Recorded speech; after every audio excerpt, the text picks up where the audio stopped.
when we met for the first time, I was like really ready to like be like, hey, love your ideas. And yeah, we clicked very quickly. Wait, so Amy was like, what's happening on your end? She's basically stalking you. I was looking for her. So you're like, why is this girl like just staring at me from across the room? I'm Luke Steinfeld. And I'm Wyatt Sarkissian. We made the 50/50 podcast to support you on your filmmaking journey. 50% business, 50% creative. Every Tuesday, a new how-to. This week, we chat with writer-director duo ELINOR HOWELLS and AIMEE HOFFMAN. The pair made DADDA, an official 50/50 horror selection. And they hop onto the pod to discuss their partnership, how to remain active and ambitious as an artist, and their way into the manosphere. Enjoy.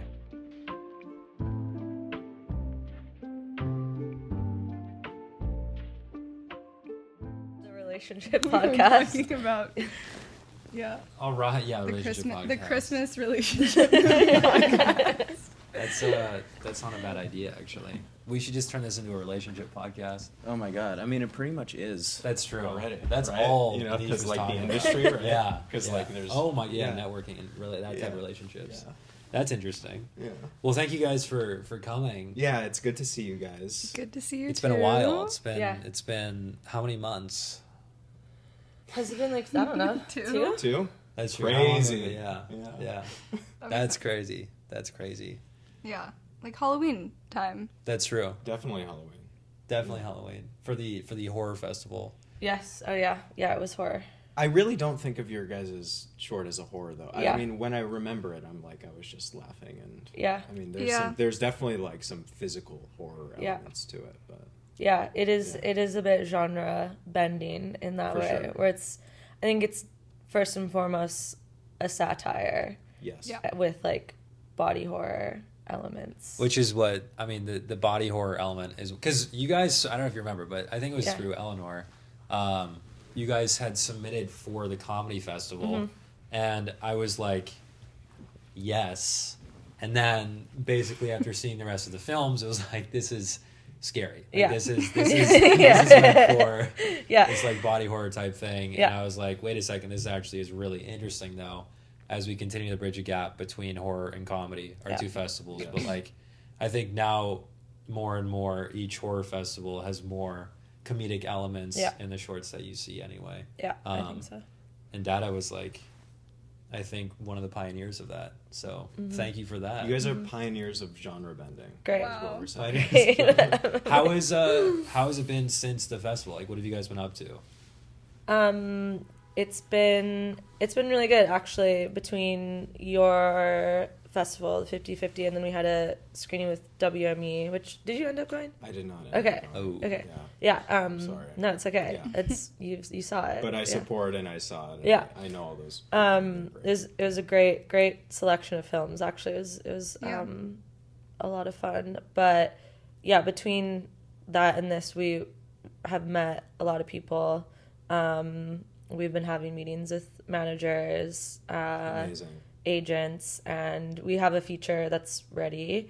So that's been, I think, one of the most helpful things is like when you have like a short film, I think it's important to have a feature because you're going to meet so many people, and it's like, well, what are you doing next? And then if you have something, then have it like that thing. It really helps. So people are like, we're talking about getting it into development and getting introduced to production companies and stuff, so things are good. Was that script finished pre-50/50, or were you like in the process of finishing? So when those conversations were happening, you're like, we're finishing this up, or was like, I can send this to you right now?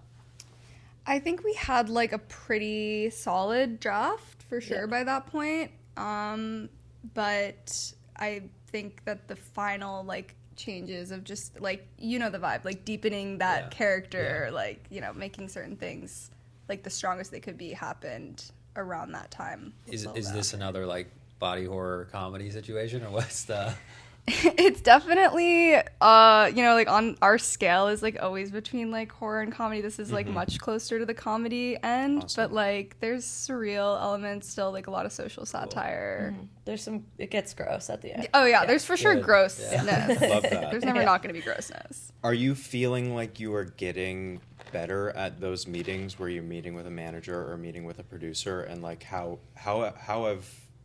do you think you've changed throughout these past few months of like, you know, being able to pitch your movie and like figuring out what's the best moment to say I have this next thing, or, you know, pitching yourself too?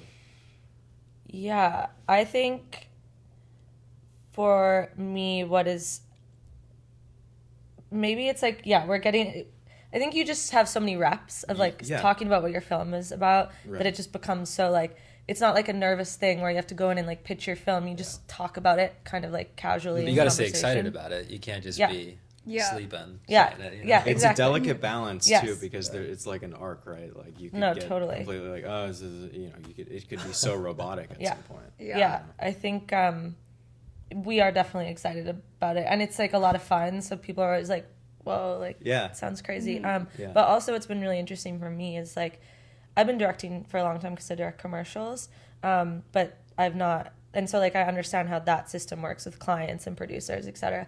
But I hadn't really like understood how like making a feature really works, like with an agent and a manager and the production companies and the financing and like all of these kind of levels in which you have to like build this humongous team to make a feature. And just through these conversations, I've just asked a ton of questions and learned a ton about that. What are the first steps? Like, of course, you have the product, like you have the script, and now you're talking to representation. Like, what is the first step? Starting to piece people together and package something? Or is it finding money? Or is it, hey, you know what, we're going to self-finance this?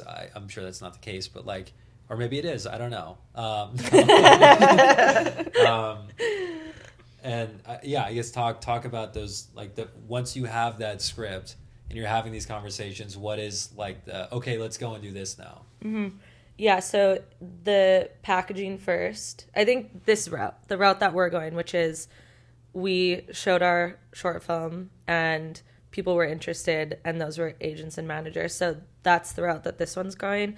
And with that route, it's with the agents, it's okay, who can we get attached, like talent-wise, and start getting people interested, like I think parallel pathing talent and financing and production, because it's a really like chicken and the egg game. It's like if you get really good talent attached, then like it's easier to get money, but sometimes like if you have money, it's easier to get the talent attached. So I think it's sometimes like this, there's no like right or wrong what comes first, but it's just kind of throwing it to all of these people, having conversations with them to then see, okay, what can we get attached so that we can start like building this out even further.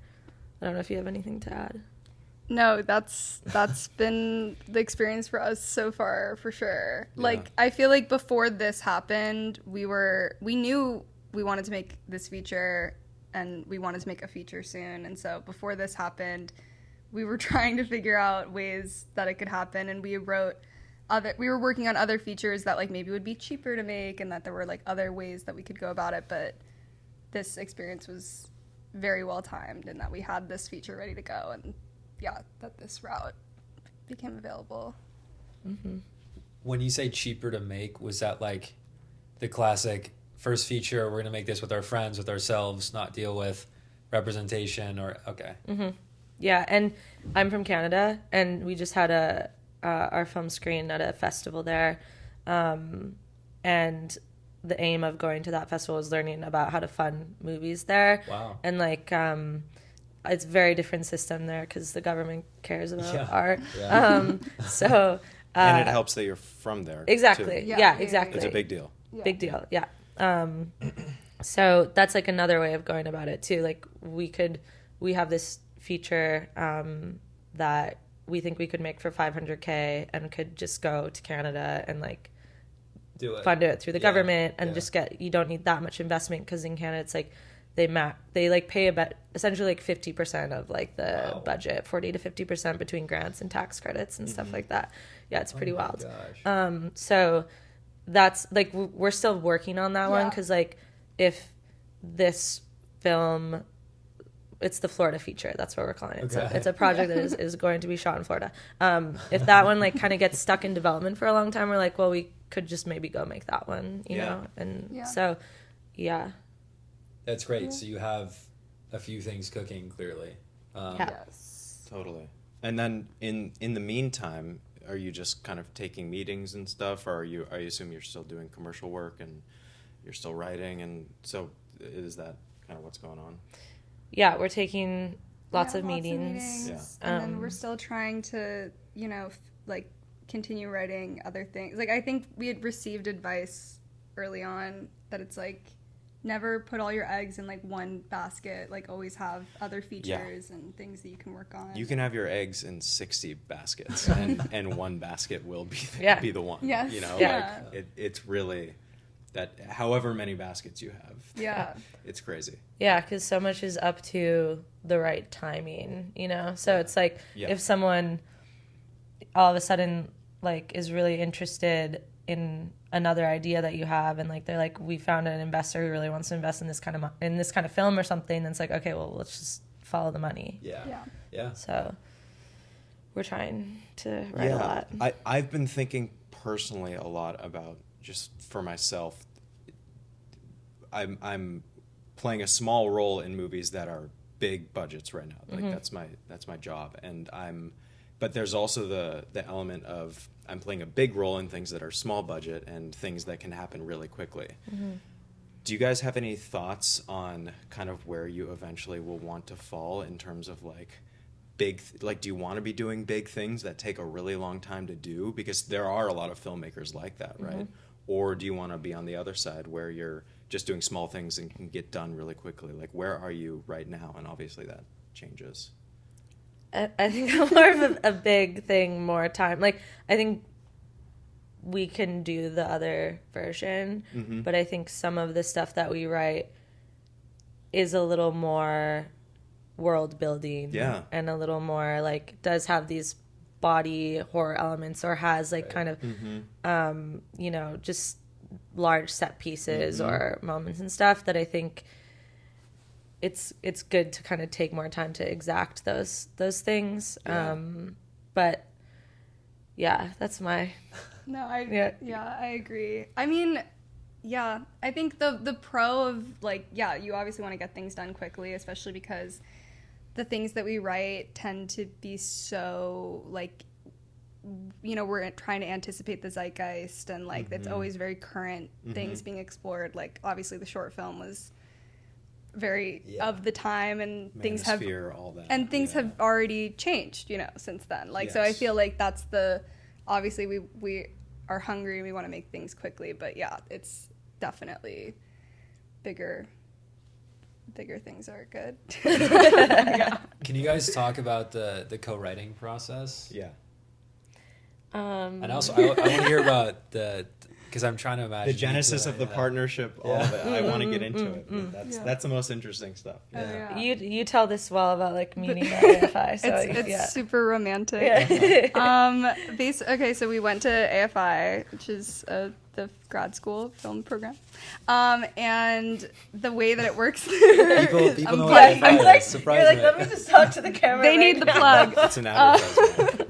But the way that it works there is there's like a boot camp. The first month is boot camp, and so in anticipation for that, they make these groups of like writers, directors, producers, and before you even get to the school, they send out like 3 log lines from each person of short films that they would want to make. And I remember like reading Amy's, like I like remember I was like at my kitchen table with my mom, and I was like, I need to work with this girl. Like I need to write these stories with her. Like this is why I'm going to AFI. Like, what was the log line?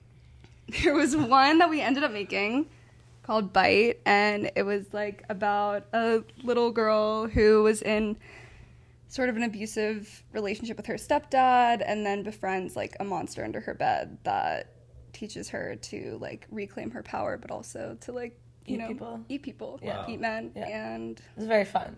The monster is like has like socks for ears and is like kind of cute. Cool. Oh, nice. Yeah. But that was one of our AFI films. One of our. I would love to see that. That sounds we awesome. can send it. Yeah. No.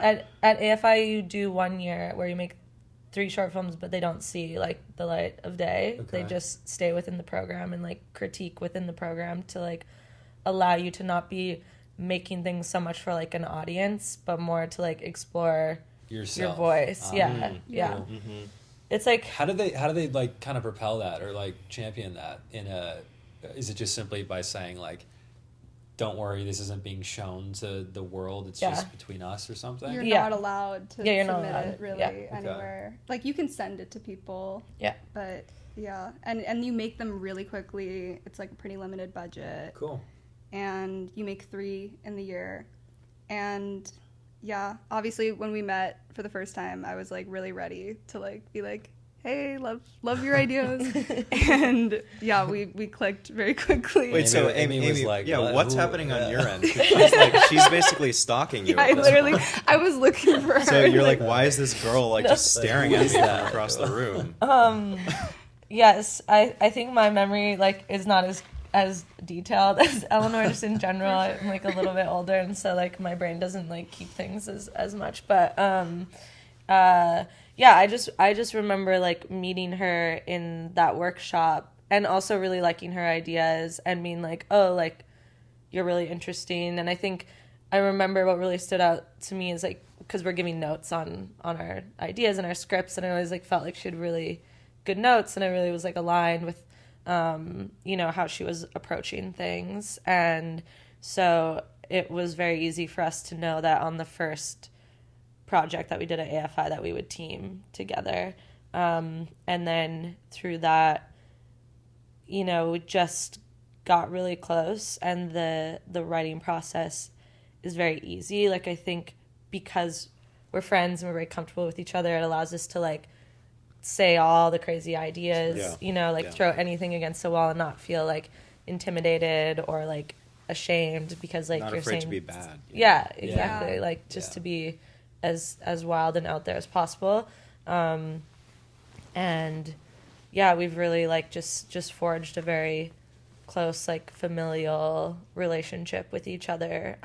But then also like, you know, really push each other with our ideas and really push each other to like do more research, read more scripts, like watch more films, like just really try and like be really good at what we're doing at the same time. And then yeah, in terms of process, I think one thing that we did that really kind of kicked us off is when AFI was like, when we're approaching the end, we like just decided to go for drinks one night and share all of the ideas that like we've ever had. Like I have like a notes app in my phone where I just like write stuff down and like have ideas, and we're like, let's just like talk about features that we'd want to make. And so we went back and forth, talked about like things in our life or like different things that we, you know, wanted to explore, basically created a list. Like a collective list? Yeah, a collective list of like, here are some like ideas. And then like started from there and started like working on, you know, those Florida scripts. Project. The Florida Project was one of them. Yeah. And then, so then that's kind of how it starts. Like an idea can come from one of us or together. And then we usually just start by exploring the world, talking about it, who are the characters, start giving them backstories, and then we go into like an outline and then a scriptment. And then Eleanor will typically write the first draft because she's really fast at it. And then we just kind of get together and start editing Breaking it up. Are you writing the first draft and not showing her anything? Or are you like, hey, I have act 1, let me send it? Florida, we did acts. Yeah, I think I sent you the right? first act, and then I don't know. I really like to like write. I do write quickly, and I am very like, my strategy of writing is that I don't get in my head about like, I know the first draft is not going to be good. You know, I just know that. I tell myself that. So I like to try and write the whole thing, because then you do discover things, and also like sometimes when you get to the end, you're like, oh, I want to change that thing, whatever. But then we like go through it together. She like, we'll do a pass too, and like, that's always, I think that works the best. I did send the first act though, and that we've talked about it. Before that first draft, are you two nailing an outline? Yes. Yeah. Yes. And we do a scriptment, which is like, Kind of we'll basically write dialogue the here script, and there, like what happens in each scene kind of Yeah. thing. In this case, we also like, we wrote a scriptment, like a pretty rough, like loose one, and then we went to Florida and we Whoa. like did We did lot. some Improv? road trip. We did a road trip and did a lot of research and Wow. discovered. It was like kind of a pseudo location scout in a way, or Yeah. like We kind of the story is inspiration about scout. the story is about two girls who their pet lizard goes missing, and they basically go on like a wild odyssey across Florida. So we're like, I think we need to go on like an odyssey across Yeah. Florida. Yeah. why Florida? What? This is when we were at the talking about our ideas. Like, when I was in college, I went to the University of Miami. Mm-hmm. Shout out. Shout out. Shout out. Yeah, every time you mention a school, you're like, It was Miami. Really advocating for education. Yes. But yeah, my best friend and my roommate, we had a pet bearded dragon, and this happened to us, and it was crazy, and it was on the news. It was like a whole thing. But yeah, basically from that moment, I was like, I want to write Wait, it was on the news? the local news for sure, Right. not like the Like, Today Show. What but was on the news? That, like, the Well, yeah. bearded dragon gone missing? It's basically they dropped her off at a pet shop to be babysat, and when they came back to pick her up, she was no longer there, and they never found her, and it's very sad. Oh but my gosh. this film is kind of like the redemption, and then we kind of obviously concoct like a really wild story of like where she ends up, where she Yeah. went, because in really real fun. life we obviously like went to war with this pet store and had a whole like list of conspiracy theories about what they were doing with what they had done, and really funny. But I also Florida is also just like, if you've been there, Yeah. it's beautiful. It's like the least it's interesting news to crazy. come out of Florida. No, exactly.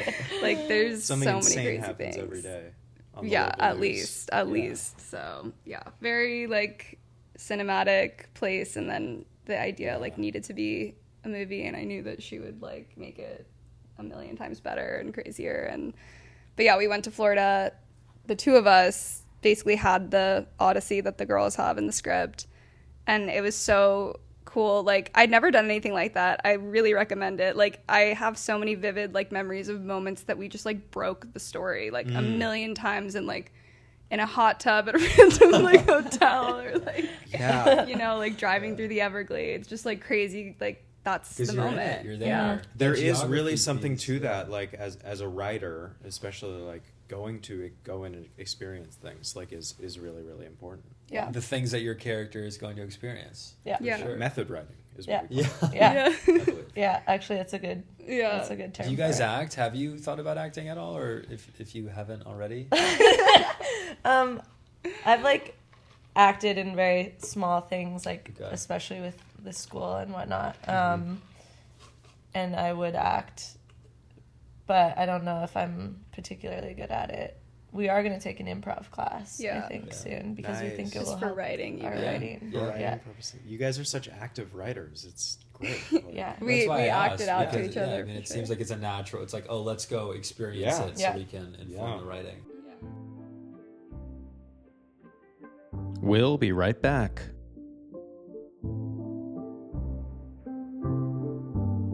Are you sick and tired of spending months on short films that get seen by just your uncle? Are you sad and bored of editing all the time and all that footage for just 10 views? Well, now's the time to change that. Submissions for the 50/50 Comedy Fest are open now. Get your work seen by professionals who can actually advance your filmmaking career, not your uncle. Unless your uncle happens to be at a top-tier talent agency like CAA, UTA, or WME.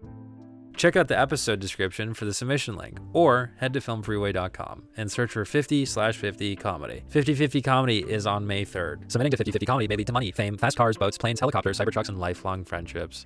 50/50 comedy is on May 3rd. We look forward to seeing you there at 50/50 comedy May 3rd.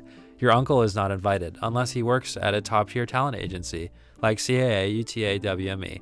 May 3rd, 50/50 comedy May 3rd. 50/50 comedy May 3rd. We look forward to watching your comedic short film, May 3rd. Yeah. How have commercials informed your filmmaking and like I guess going forward into now this like feature space?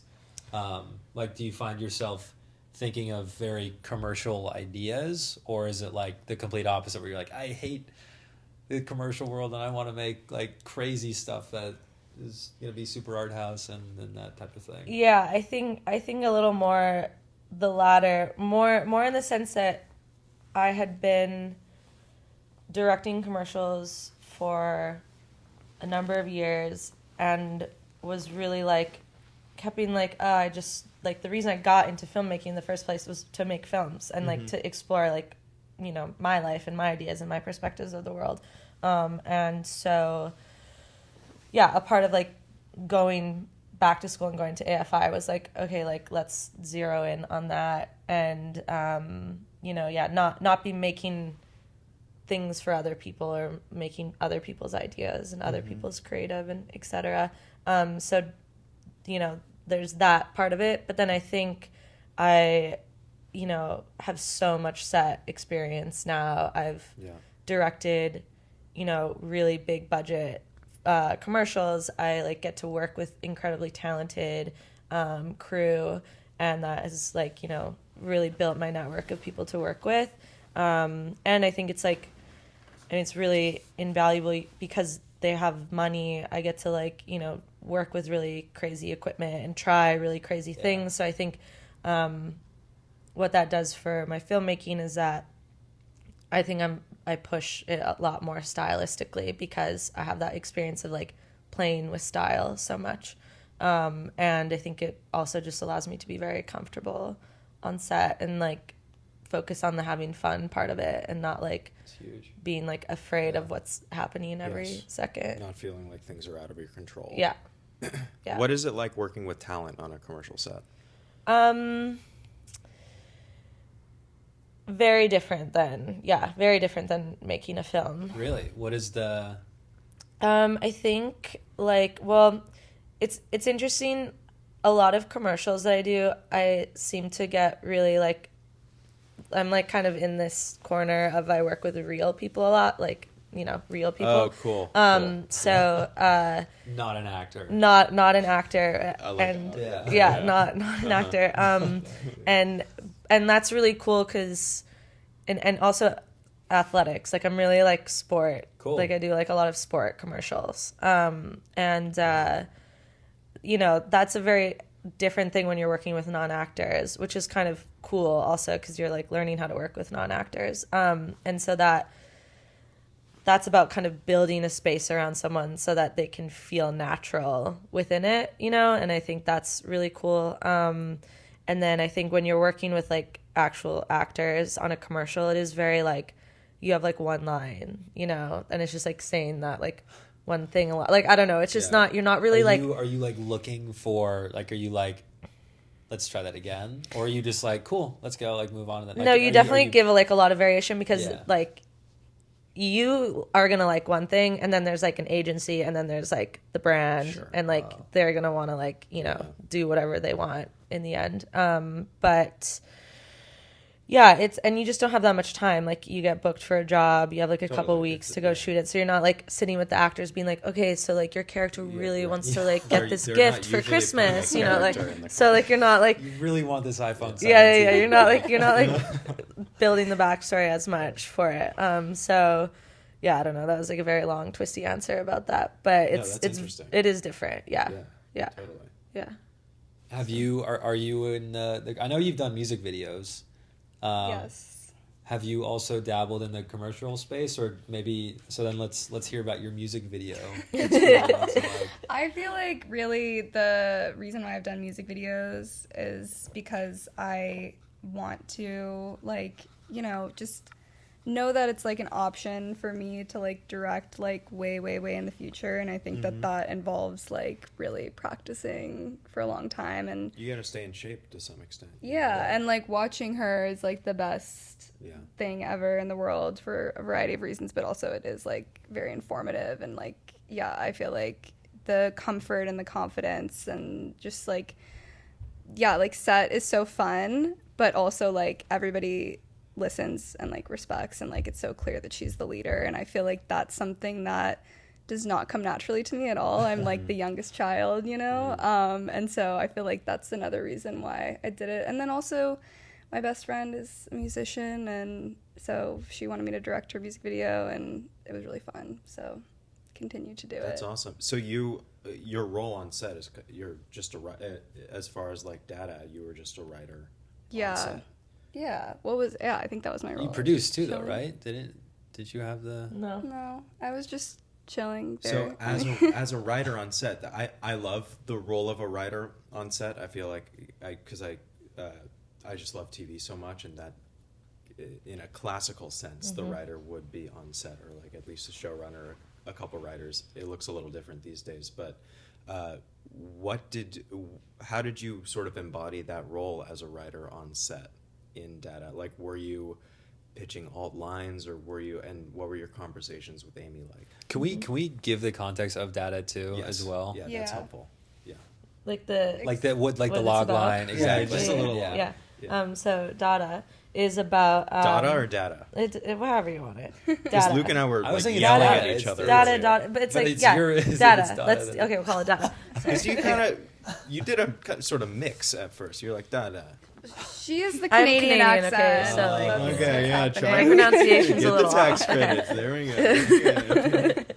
But yeah, basically is about a father who becomes really jealous of his wife's film career while his film career is kind of fading into fatherhood, and it manifests in his hands shrinking, and so he goes to kind of his band of brothers who help him re-enlarge his hands, and chaos ensues.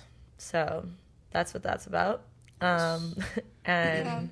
I mean, yeah, I'll let Eleanor pick it up, but she was very much active on set, and we had to be rewriting a lot of moments and scenes because we had a very unruly child. And so that like Wow. really made it difficult, and we had to like really think about, well, okay, if he's not gonna like be in this scene, like how can we That is so fix interesting it? because right when you said that, I was like, I don't remember the kid being in it that Yeah. much. Yeah, that's Because why He was definitely he's in the script a lot very more. important right. to the story. But we it's thought. a true testament to like adapting. you know, Yeah. so And then he had a older brother who all his siblings were on the set actually, just hanging out and eating and stuff and chilling and drawing. But one of them, wait, how old were his? like ranging from like 7 to like 1. Like I think there was a baby there Yeah. for sure. But They all just hang out together, like no parents. No, No, the the parents were there. mom is The there. parents were there. I think if yeah, you have yeah, enough yeah. siblings, you don't need a legal guardian. Yeah, that's the Forget it. rule. Yeah, That's, that's you the don't rule. need a set teacher. Yeah, no, Yeah. no. But actually, what happened was insane. like I think at a certain point we just realized that our actor was not gonna be able to do certain things, and like there's just there's some key lines that like we need, and so like what was really cool is I got to like go just like during a break with the sound girl and the older brother, and he said a bunch of the lines, and Oh my we- God. Oh, interesting. we did the dialogue Yeah. with the brother, It's great. which was cool. Wow. Yeah, that was adapting. That For was sure. that was Have you guys seen Hamnet yet? Mm-hmm. That kid is insane. Amazing. Oh my gosh. Yeah. How old is? Do you know how old he is? In Hamnet, Yeah. probably more in the like the 10 range. Yeah, I think I like think- he was yeah. a bit older. Supposedly Good. he was the kid that played Hamlet on stage. His younger brother, like his little Oh, brother. really? Yeah. Well, I was kind of like he could look like he was the son of the brother. her brother. Her brother. Yes. Yeah, Jesse, yeah. Yeah. Because I was like in real life, I was Yeah, like, yeah, maybe that's exactly. like, yeah. But You guys got to see it. Yeah, I know. Yeah. It's Yeah. crazy. It's good. I cried. I think cried. everyone. I don't know anyone who didn't cry. Oh yeah, no, the theater was very I'm like. gonna see it. Yeah. I'm gonna Yeah. see it. Yeah. Yeah. They kind of like end it too, like while you're kind of peak crying. Yeah. So like then And then it's the kind lights of like, come up and and it's you're kind of like, awkward because you're like, wow. I'm not done crying. Yeah. This also happened to me when I Yeah. watched. Sentimental Value. No. I did also cry. Yeah, no, Sentimental Value. I saw what's Zootopia. the too. Jennifer Lawrence one. Yeah, yeah. Dime Oh, I Love? of Dime I You were Love. crying during that? Oh my! At the very end, I started bawling Wow. when she like. The fire? Yeah, Yeah. yeah. So like, I watched that Sentimental Value and Hamnet all in a row, and I was like, damn, I'm like crying a lot in movies right now. Like, it's pretty Yeah. bad. Yeah. We were crying during like Now You See Me, Now You Don't. Right? Yeah. That was super You're emotional. you're a movie crier. Yeah. I just. That's cool. Like magic and everything. It's so emotional. It's super emotional. I mean, I also cry. Like, I also cried in the new Park Chan-wook film that I always forget the title. No other Boy? choice. I'm kidding. No Yes, other, yeah. no other choice. Wait, you cried? Yeah. I didn't notice you crying. Oh, and I was crying at the end. Oh. I also think I'm just, because when a movie's really good, I'm like, oh my God, Yeah. like this is just amazing. Like I'm just moved. Yeah. So I like Yeah. cry just because I'm like, wow, I feel There's so such a- lucky to watch this. Yes. Yeah. Yeah. There's such a yearn too, I feel like, as a filmmaker watching an amazing movie where you're like, I want to make something Totally. that that Half as emotes this good, emotion. yeah. Yeah, exactly. Yeah, that's how I feel about Wicked. Yeah. I could cry just thinking about it. You want to do musicals? Is that We were like talking about this the other Oh night. my Definitely God. gonna make a musical Dreams. episode. Oh, yeah, that's it's the amazing. dream. Well, luckily, this is like one of the reasons why we're soulmates. It's like I love musicals so much, but I'm just absurdly like not talented with like the writing of music or anything like that. And she's so like she has made music, and so it's Oh my God. very lucky to have found that because I love musicals. I love musicals too. And I'm just amazed. I feel like the reason why I cry, one of the reasons why I cry is just like I'm so amazed by like the craft and the talent and everything coming together. And with that movie specifically, I feel so like lucky to like live in a time when it's being made and like yeah. seen in theaters? Yeah. What music background? Were you in a band? Are you in a band?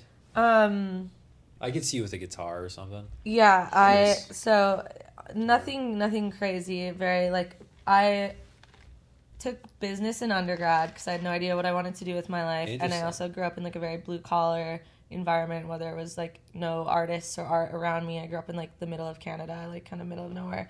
Where in and- Canada? Yeah, what province? Saskatchewan. Oh, if yeah. you've ever heard of Yeah. it. It's like above North Dakota. Yeah, no one knows. Heard of it.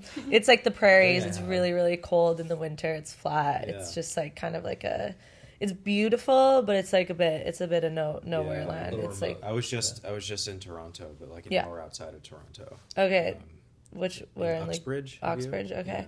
Yeah. Was it cold? It was probably cold. It was, yeah, it was it's snowing. freezing. Yeah. Snowing. But yeah, so anyways, that kind of yeah. Sorry. There's no point in me saying. I was like, Why were you no, there? no, no. I don't want No, to say it. no, I think it's Doesn't matter. okay. Yeah, well, we can go. Let's go. No, Let's go no. back to it. No. Put a pin in Just it. trying to relate. Yeah. Anyways, So you grew up on a prairie. all in all is to say, Saskatchewan. like, I just went to undergrad being with parents who are like, art is not a job, so you cannot do that. But I really wanted to go to art school, and as soon as I graduated, I was like, I'm not working in this. I had 1 year of a job working in economics, which was really cool because it was in Japan, so that was Whoa. awesome. That was really cool. But while I was in Japan, I was like, I'm gonna just like buy a synth and teach myself how to make music. And then I did that, started making music, and then I moved to the US after that, and that was my first kind of thing that I was focused on, was making music. And then that's why then I started filming stuff, because I was like, I'll make little like music videos, and then started like making videos with my friends, and then that evolved into like, I'm gonna make a short film Yeah. and score it. And I was doing a lot of scoring. Yeah. Some of the music in DADDA I wrote as well. So I now I really like doing the kind of scoring with the movies kind That of is thing. so cool. Yeah. Yeah. So was the visual element and like directing and movies and all that in the back of your head when Yeah. you were in Japan starting music stuff? Or- Yeah, okay. it was. I think like That was always the eventual goal. To some yeah, extent. yeah, and I think I was like writing music that was very like cinematic and like built like a story arc. And yeah, so that's the background of music and where it is now. And I love karaoke, and like maybe one day I will Yeah. restart. Have you been my back music to career. Japan? I've been back one time, but like a while ago. I'm like Okay. really trying to plan to go. You just soon. gotta write a movie for Japan. I was Yeah. literally just talking to a producer about this, and I was like, let's just get an idea Yeah. to write there and Love go, because it's amazing. Do you have any fun passions as well? Do you have Good any fun question. facts? Did you grow up? Was art also not allowed in your household, or? So do you? Strictly for no. I grew up in Washington D.C., proper Oh. D.C. Do your parents live out here though? No. My mom Okay. or my parents moved here recently, Okay, got it. or they got a house here. Okay. But my brother still lives in D.C. Okay, got it. DC, nice. And yeah, it's not that like art. My parents were like extremely supportive of I always wanted to be a writer for movies or television, but and they were supportive of that. But just the environment of DC is like a pressure cooker. And I went to like a very intense school that like the president's children have all gone to and went to, and Secret Service everywhere. Yeah, but they were cool. They like pushed kids on the swings, like it was very nice. I was like, where's that going? Very fond memory. They pushed kids. No, they were really nice. Were they just there at like recess all the time? They were there at recess because they came when I was like the Obama sisters. Yeah, the Obama sisters came when I was like in 3rd grade, and I remember they came and they were like, coming from like Chicago, and they had just like really cool style. And that's a great era to be in school with the. When we were like in 3rd grade. Yeah. Yeah, no, it was cool because recess and and then they were there the whole time. I think Chelsea Clinton went to that school too, like earlier, and the Biden granddaughters went there. There might be a show there or something. Oh yeah, totally. Yeah, there definitely is. So only Democratic children go to that school. Yeah, well, I don't know if in the past, but definitely not. The Trump's children did not. Or Trump's child did not go to that school. He probably went. I think it doesn't matter. Where does he go to school? Well, now he goes to NYU, but I think he went to. We can cut that out. I'm pretty sure. Yeah, no, cut this out. I'm pretty sure he went to like the one that Brett Kavanaugh went to, like the same that DC private school. There's like breeding a boys' school. I actually don't think that that's an all boys school, but it is a bad person. There's like DC, it's a small town, but there's a lot of elite schools. Anyway, the point is very academically rigorous. All those place. Politics people, politicians. Yeah, and like people just know I'm gonna be, a lawyer. I'm gonna be the Speaker of the House. Like they just know that from a young age, and everyone's parents are in politics, and it's very Gossip Girl, but. West Wing. And it was definitely just a really intense environment where growing up there was just not a lot of like artistic outlets, and so but I always knew that I wanted to do it, and so it was really just kind of I was really just wanted to get through childhood. Like I really wanted to get out of that stage of my life so that I could move here and do this. And sweet. What are a couple inspirations for you guys? Like, do you look up to filmmakers or comedians or both, or I don't know, artists in general? Is there anybody that you were like, oh my god, you like that person? I love that, like between you guys. I think our mutual likes are definitely Ari Aster. Yeah. And Yorgos. AFI? Yeah. AFI? Ari Aster? Yeah, I think Yorgos went, but no, I don't think he's somewhere in Greece. Yeah. But yeah, I think Yorgos and Ari are two. Begonia was so good. I know. Which? Begonia. Oh yeah, Begonia was great. It was great. Loved it. Yeah. Loved it so much. Yeah, I feel like they're definitely like in the realm of who we like together right now. Yeah. And Ruben Östlund, I think, is someone else that we. Yeah. The early bonding people. Yeah. I really like Diablo Cody. Mm-hmm. Yeah. I feel like her career is inspirational to me because of the variety and the diversity in like what she writes, and She's such a good writer. And the through, like, they're all so different, but like the through line is very like steady, and it's just like female like being at that stage in your life, and I don't know, I'm very big fan. That's cool. Yeah. Yeah, you mentioned earlier about wanting to write, or everything you guys write is like very timely. Has that, I don't know, because I feel like it's like you either learn to do that or you learn to like not do that. Because by the time it's like actually being made, it's 5 years later, and it's like, wait, we're talking about this musician that's now gone or something. Yeah, I think that like we aren't. It's like I think we're reflecting like culture right now. You're inspired by the culture. Yeah, which I think a lot of movies do. Like I think Begonia is a good point. Eddington, like One Battle After Another. These are all like kind of talking about what's happening now. But I think like we are also trying to be like conscious of that. It's not too of the now. It's that, not like, too this many is like still, references that'll feel flat in 2 years. Like I think if we were doing like a DADDA feature, that would be hard because I think like we don't want to like keep talking about necessarily like that aspect of the manosphere. We do have a feature version of it, but it's like it's in San Francisco now. It's more about tech and like bioenhancement, anti-aging, cool. which I think is much more. It's like timely but timeless. It's so. I mean, that concept is so just the mix of horror and comedy. Yeah. Like it is really just at that center. Yeah. Also, the premise, I'm just defending why it's in the horror festival, but the premise itself was horrific, not just because of the body horror, but like that like real primal emotion of like envy and jealousy of like of a loved one. And like this like scary demon that ego can be, you know, and like seeing that play out with like a kid there too.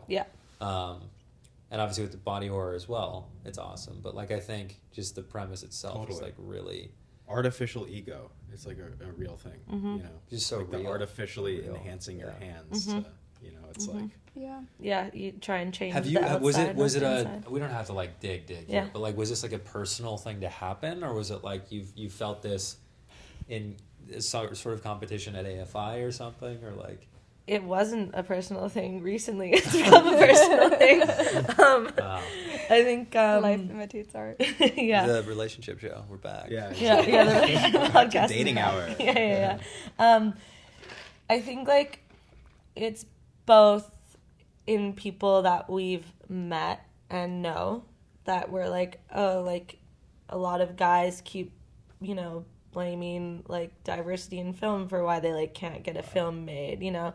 And then it was also, I think for me, just the genesis was like, what is going on with this manosphere? Like I think that's where we really started, was like, you know, just seeing this kind of rhetoric that women and feminism and like women having jobs and being more independent is like the downfall of masculinity. And just like kind of for me it was like, how do we get here? Like how does someone who's like a normal kind of respectful person who like loves their family and their wife get red pilled and like completely do a 180 and then absolutely like hate their wife and are a misogynist? It's about finding empathy for that person as Yeah, well, right? totally. Like doing justice as a writer and as a filmmaker. Totally, because I think like for us it really was like, how does this happen? It's really like, it's not the individual who's at fault as much as the system is at fault, as much as these like nefarious voices who are, you know, preying on the insecurity of people and weaponizing it. That's really who's at fault, you know. And so that's what we were trying to explore with like, you know, the friend, like he's really the one who's pulling our protagonist deeper and deeper into this shit. That's like, really important to see that, you know. Yeah, because it's not just like, I think we were always trying not to make like our characters one dimensional and kind of make everyone a villain. Like we were, especially with this subject matter, we were like, how can we make it relatable and not just like, oh, these women are like making a hate film about men or something, you know. Did clarity come at all in the way of like in your own lives after making something like this? Are you now able to deal with a situation like that? And even for our audience too, because we're all in this writing, directing, whatever it is, filmmaking in general, or on the industry side, and like having to a lot of times like have conversations like this, and there is ego involved. Like, how would you go about? I don't know. Are there like tips or something of like maybe this film brought to life of like do this instead of what happened in this film? Like to tell a man. I don't know. Like I think just like I'm not sure the exact wording of the question here. Yeah. Like how can you like if you're having a conversation with someone and can you help me with this? Does that and like they're saying like, oh, the reason I'm not getting into this thing is because I'm not. Like in practicality, how do you approach something like that in real life? Like, were there any? I guess part of it is, as I mentioned, just like having empathy for those people who were going through that. You know, starting with that. Or, I feel What do you think? Yeah, I mean, first of all, like, I don't have the solution to anything, you know, so I don't want to preface with that, but I do think that the way that it's influenced me is that there are times where I think when someone is having like an insecure reaction, the way that it would affect me I would feel like belittled a little bit, but it would get to me. And I think that now it's very easy for me to understand, like, you feel insecure, I also feel insecure. Yeah. Like, you're saying that because of your own You're able to like see that as a whole thing. which is helpful. But it is like it's such a hard industry. It's like it's hard for all of us. We're all trying really hard, and that was a way that I was able to relate to these characters, is that no matter how confident you are, or like, I don't know, how good you feel about yourself, it's hard sometimes to see someone getting something that like you wish that you got. Totally. Even if you are like totally 100% happy for them, there could still be that part of you that's like, ugh, I wish I got that. And I think it's like holding space for that part of you, but not like shaming it, not repressing it, and like also not like, and then also recognizing that other people are gonna have that too. But like I think probably more now than before we wrote this, like when I do have like a friend or someone in my community that like, you know, gets something, I can much more easily like not be jealous and be like, oh, that's like really great, but like other things happen, you know. So yeah, I think maybe that, and I do think like by spending so much time exploring this topic, it does just help, you become a little bit more empathetic towards like all people. I think you know, especially with like politics right now, it's like not blaming again like these people are stupid. It's like what's happening in our system that's like making people feel this way, and you know, who's kind of weaponizing their insecurity and their, you know, poverty to make them hate others, you know. So there's just like a lot more empathy there, I think. Does that answer Very the question? well said. Very, Okay. very well said. Yeah, absolutely. Have you gotten any feedback from the Manosphere on the short? No, I really want it though. Maybe that's like I can be know. a part of when we put it online. We can like post it on a Reddit. Totally. Yeah. There's a Reddit. Yes. I want to get it on YouTube. There's a red pilled Reddit Okay. that I spend a lot of time on. Awesome. That I think that would be actually kind of fun to do. But we definitely have gotten feedback, varying feedback, that sometimes like people. Yeah, the Letterboxd is worth Oh, wow. checking out. Interesting. Yeah. No You no can really- Manosphere yeah. comments on the No Letterboxd, Manosphere, but just Uh-huh. like people with varying People are feelings. revealing the level of Manosphere that they yeah, are. yeah, exactly. Whether But no, or not like they get it. at AFI, because we made this with AFI. I was gonna at ask AFI, about that. Like there's a lot of like, well, okay, I shouldn't say too much, but let's just say through that AFI. process, yeah. And Shout like out. I'm not gonna say Should we be who it was or what they're a part of, but like a lot of men had like issues with us writing this in the first place, because they're like, this is like not something a woman should make. And I was like, why? Like, and then I was like, no, not enough women make films about men, like hardly ever. And I think it's like actually a really important thing to do, because it's like offers another perspective. And men can't see themselves in a way, you know. Exactly. You guys are Like the man cave depiction too, I don't think that would have been portrayed as you guys did it yeah. by a man. Yeah. Like, you know?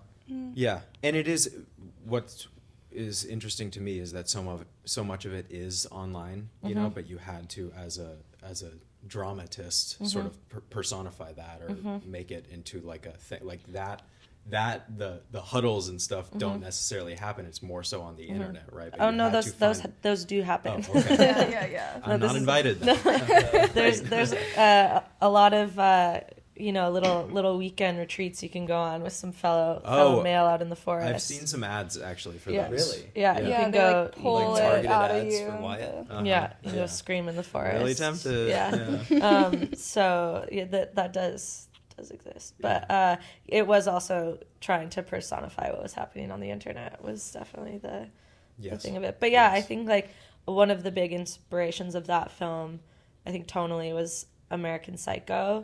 And that's a female filmmaker. Exactly, it's a That's what I female was writer thinking about. and a director, the team as well. The And business cards. Oh my God, yeah. All of that. It's like it's so resonant. I think like because we've talked about this, like if a man had to adapt that book and make it into a film, it would be such a different film. It would probably be really gory, and you'd probably see the women getting like killed instead of like, you know, all of that gore is like left like there's still some in American Psycho, but it's not in the way that like we see like a slasher film, for example. And I think again it is two women like reflecting how they see, you know, this kind of man versus like how they would see themselves. I think it couldn't have been as honest, I think. Maybe. Yeah. I don't know. Maybe that's controversial, but No, I agree with that. I think that's one of the many reasons why that movie works so well. And I do think that like we really did make it a priority to make these men in our film like real people that, you know. And clearly, like it did. We understood why this person is going to these lengths to. Which, you know, and that was like even why the hands were brought in. It was like originally not, there wasn't that element. And the reason why like she thought of that was because we were struggling with this idea of like, we don't want this person to be a caricature. We don't want to be making fun of this person. We want to be with them on their journey. And like in a short film to go from point A to point B, you know, how do you get there? And that was why the hands were brought in, because it's that we can sympathize with that a little bit more, that we're seeing this literally happen. And it is also with just his like journey. that. And I don't know if will people be able to watch this at some point? yeah. Okay. Yeah, we got to figure that out. Yeah. Yeah. Yeah.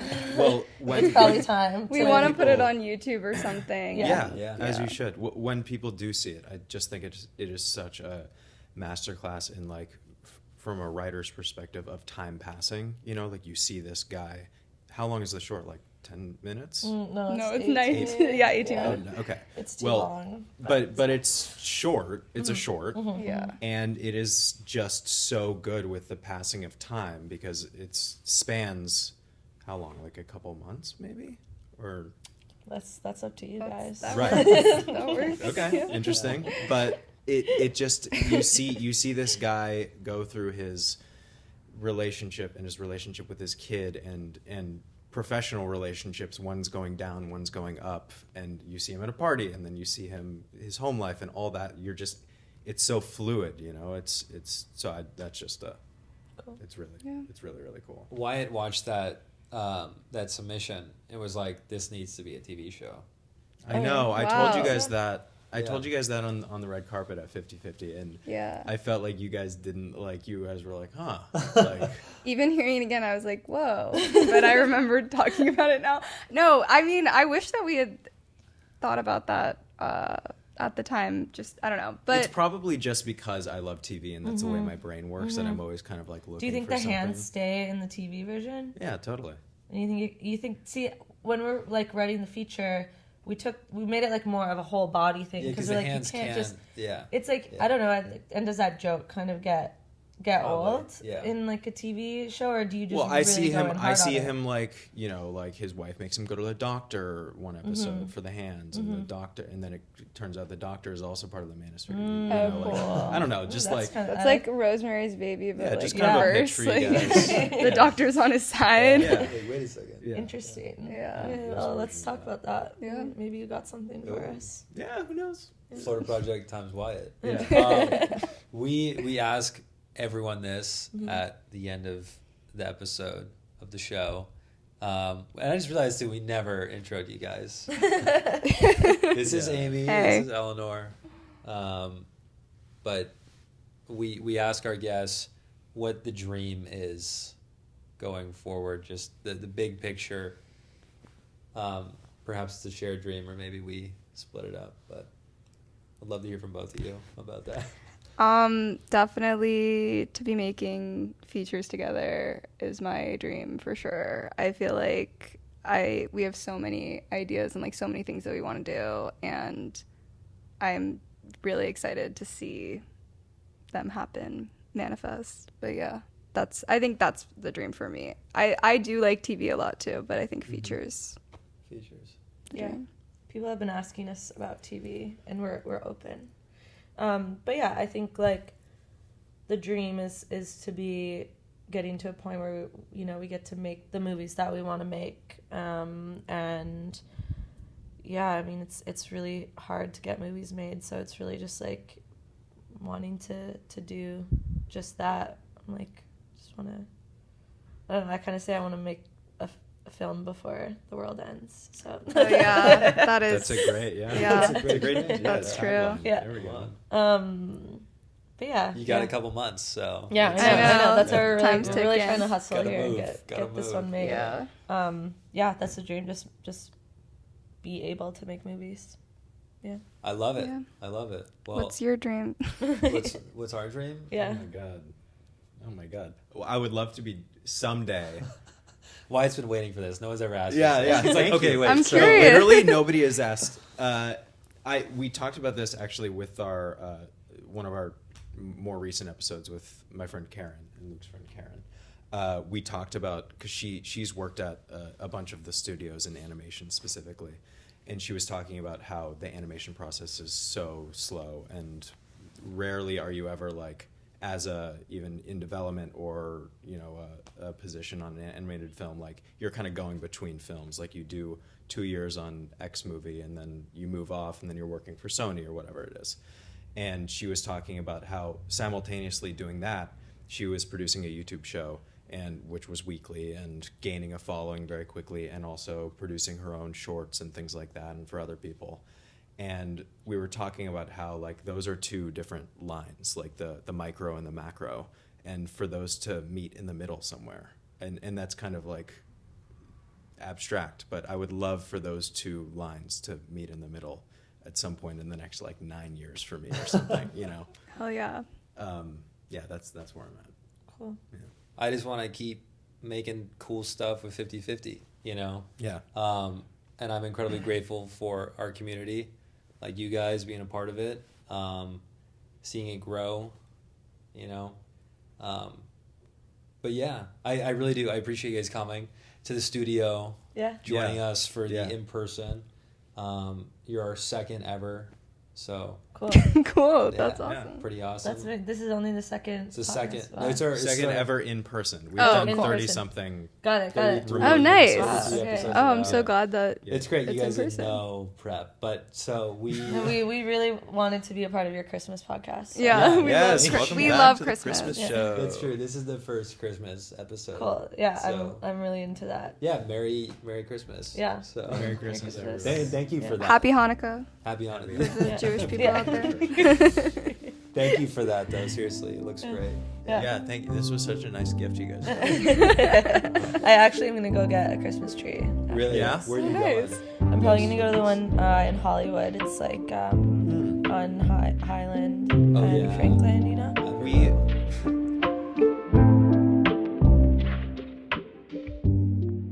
Did you learn something? I'm like your mom. Did you learn something in this episode? I hope so. Or not. That's okay. Thanks for hanging. Make sure you follow us at the 50/50 Fest on Instagram. And give us 5 stars, because why not? Why not? Subscribe. Why not? Why not? Okay, bye.